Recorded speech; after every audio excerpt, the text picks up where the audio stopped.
Hello, everybody. It is 1 week from Election Day in New Jersey, New York City, and Virginia. So we're going to look at the new numbers that have come in. We're going to try to do as quick of a video as possible, go over those. I can't go over the New York numbers, but I do want to talk about something regarding New York and just my feelings on it and all that. Now, I would have had this video out earlier, but my microphone wasn't working. Now it is, so we can go ahead and do that. So let's go ahead and start with the New Jersey numbers. Now, I mentioned in New Jersey that we now have early in-person voting, which means that the Republicans are going to make the race tighter and tighter. We're going to go ahead and look at the nowcast model and see how tight it has gotten. But just expect this. Just expect the numbers in New Jersey over the next 6 days to become more and more Republican. It's just going to be the way that it is. So let's go ahead and delve into New Jersey right now. And as you can see, of the total ballots cast, which includes vote by mail and early voting, you can see that the Democrats are 55.7% of that vote so far. You can see the Republicans are at 27.1%, and that the others, so non-party affiliates and minor parties, are at 17.2%. We're on Vote Hub, just so you know what we have. Now, let me go over to the University of Florida Election Lab just as kind of a reminder, and I'm going to remind you of this so you can make the comparisons with 2024. Now, remember, 2024 was an election that, even though it was close, Kamala Harris won the state of New Jersey. Okay, if we look at the mail-in ballots, we can see that the Democratic percentage of the mail-in ballots was 57.9%. We can see right now, as far as the mail-in ballots, the Democrats are 62.7%. So it's gone down a little bit compared to yesterday, but I think it's only gone down 0.2. But the Republicans have also gone down 0.2.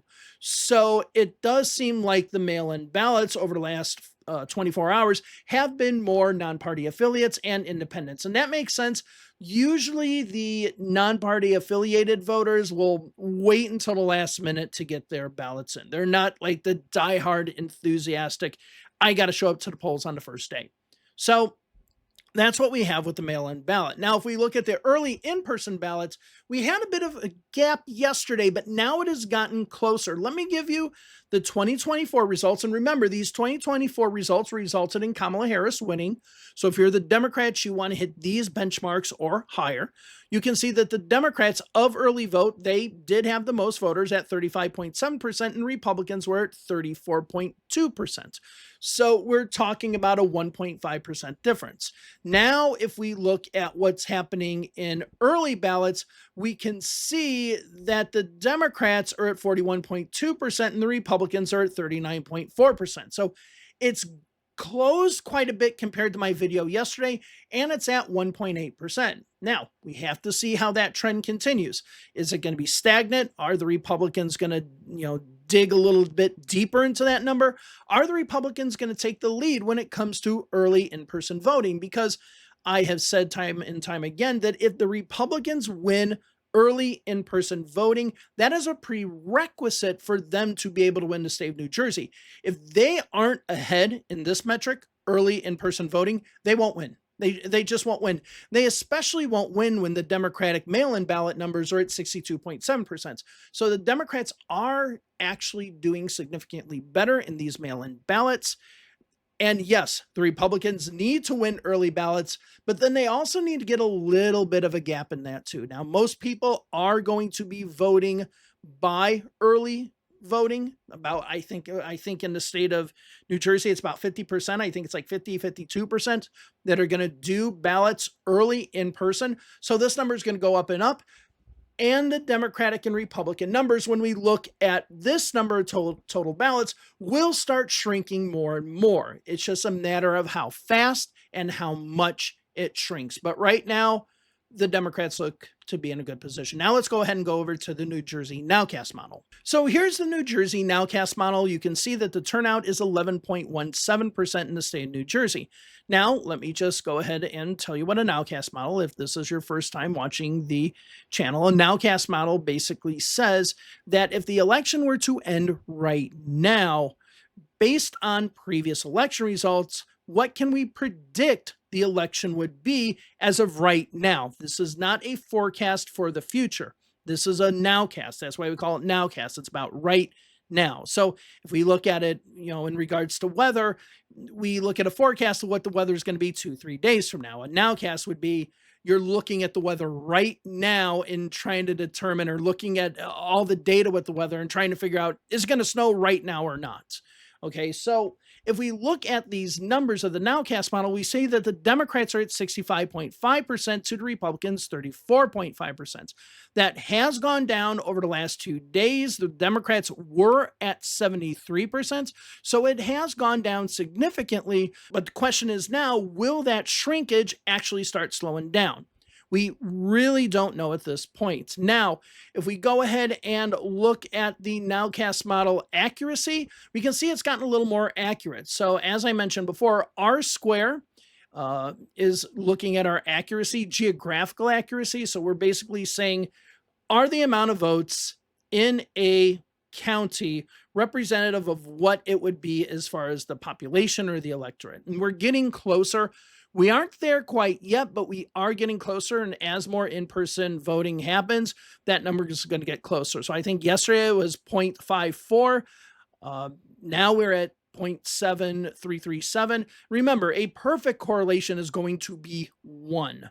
Okay, so the model is getting more accurate. It's not exactly where I want it to be, but we just expect to get more votes coming in from early voting. That model is going to get better. Now, another thing that I did as well in regards to New Jersey is I did another nowcast model based on certain counties. Now, one thing I've been trying to do is get all the data for pre-election polling. So that's vote by mail and early in-person voting. So I was able to get that for a number of counties for 2024 to see how that vote actually played out. And I'm comparing the nowcast now with those counties I have available. So you can see there are 5 counties listed below on the graphic that I have up here. Those counties have been excluded from this, but it's only for comparison reasons only. So we can see in all the counties in New Jersey, with the exception of these 5, Kamala Harris won 58.8% of the votes. Now, the nowcast model, and remember, the nowcast model is not campaign specific. It only looks at what a average Democrat would do against an average Republican. That's how it looks. But there will be dynamics within campaigns that will make one candidate do better and then another candidate do worse on the Democratic or Republican ticket. That's just how campaigns work. So the nowcast model right now has the Democratic vote at 66.4%. Remember, Kamala Harris won the state of New Jersey. If the Republicans are able to get higher than that 41.2%, this is of major party vote. This doesn't include third parties or independent candidates. If they're able to get over 41.2%, then we're going to start seeing what happens here. But as of right now, I think that mail-in number for the Republicans is just way, way too low right now. The Democrats are dominating in that metric. And as long as they're doing even with the Republicans in early in-person voting, then I think the Democrats are in a good position. All right, so with that, let's go on to Virginia. Now, in the Virginia election, you can see that we've actually now reached the 1 million voter mark. So 1,033,226 voters have cast their ballots, and it is higher than what we see from 2021. As a matter of fact, we do see a big jump here, and a lot of those jumps right here are going to be from Democratic counties. So let's go ahead and just put in one of the Democratic counties, or the biggest Democratic county that we're really focusing on, and that is Fairfax County. As I mentioned yesterday, it was looking okay, but kind of flat compared to what we were seeing with Republicans, but now it's just going to start skyrocketing. And Fairfax is playing more and more of a part in this election. The Republican counties, the smaller ones and mid-sized ones, they're not necessarily getting slower, but they're kind of leveling off to what the 2021 results were. This is a good number. Now, there was one county I wanted to show you that worried me a little, or not county, I guess I should say city, and that was Norfolk.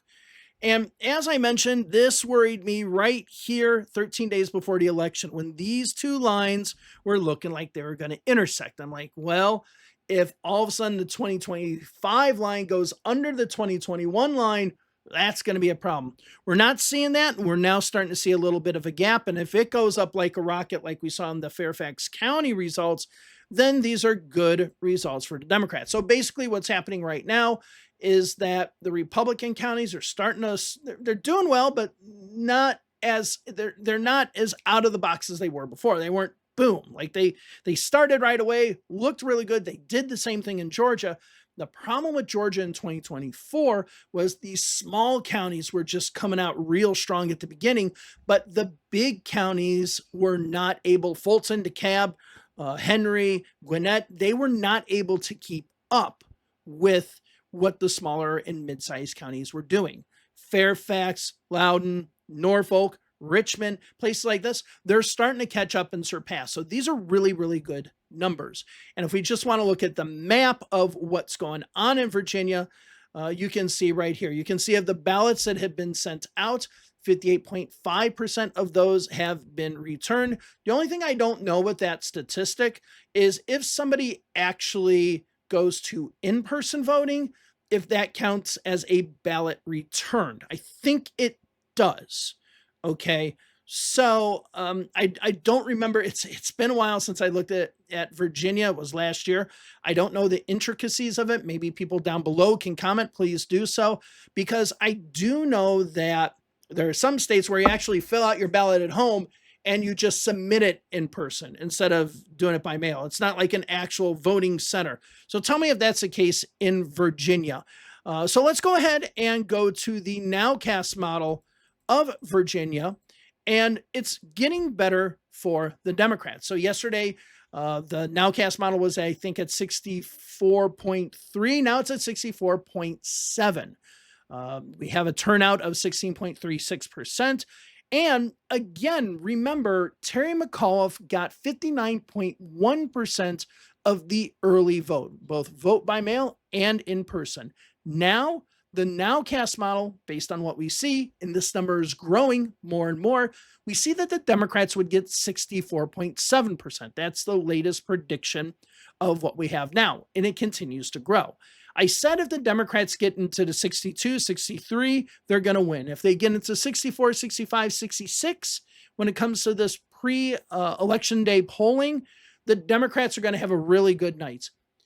If it gets into the mid 66.5 or 67 or stuff, it looks like it's going to be a 10% or more gap. It's going to be a double-digit gap. Now, remember, again, this is all based on the average Democrat versus the average Republican. Obviously, Spanberger has different dynamics going on in her race than compared to, let's say, the Attorney General's race. So there will be these differences. So this is just looking at it on average, but these numbers could be high enough that the whole entire Democratic ticket kind of lifts up at the same time. We'll see how all the statewide races go. This also bodes well when we look at the House of Delegates. This looks like a really good result. Again, I can't do those. I can't do the nowcast for any state representative seats because that would require precinct level data, which I just do not have. But these are good numbers right now for the Democrats. Now, before we go, let me just mention New York City. Now, I haven't done anything regarding New York City because I only have what's turned out in the 5 boroughs. I need those numbers broken up more so I can figure out how the city would actually vote. In a state like Virginia that has over 100 counties, it's really easy to get a lot of data points. But when you only have 5 data points in 5 boroughs, then it's a lot harder. So for me, that's the reason why I have not done New York, and with Cuomo in there, it makes it a lot different as well. But I do want to talk about something regarding that election that I think a lot of people are thinking is going to happen. And I don't know if it is, but I'm just saying I don't think it is, but I don't know. Okay. A lot of people are under this assumption that Republicans are going to come out and vote for Cuomo. Republicans hated Cuomo as a Democratic governor. They hated his father. They do not like him. I don't see how those people who are registered Republicans, like let's say in the stat or Republicans, not registered Republicans, just Republicans in Staten Island, I don't see how they actually go out and vote for Cuomo just to purely be against Mamdani. Because a lot of these Republicans, especially Staten Island voters, a lot of these Staten Island voters are going to look at Cuomo just as in such a negative way, just like they do Mamdani. I think Curtis Lewa will actually get that that number. And to me, that's what you should be looking for on election day, which, by the way, before we go, I am going to be doing a live coverage of election day. I do have the live stream link already available. If you go to my channel and you look at live, go ahead and set a reminder for that. I will be going over the numbers. We will be going over all of this. It's not going to be like CNN or MSNBC where you have people who don't know about numbers pontificating about what's happening. We're going to actually delve into the sucker, okay? So be prepared for that. But yeah, watch Staten Island on election day. If Cuomo's doing really well there, then something's going to happen. If Cuomo's crashing and burning in Staten Island, which I think he will, I don't think he's going to do as well as people think, because I just don't see the logic of Republicans going over there. He'll have his Cuomo voters. He'll have his Adams voters, but he's not going to have, he's not going to get Republicans. He's just not. All right, with that, that's all for today. Thank you all very much. I'll see you in the next video. See you tomorrow. See if there's any changes in numbers. Have a good one. Bye-bye.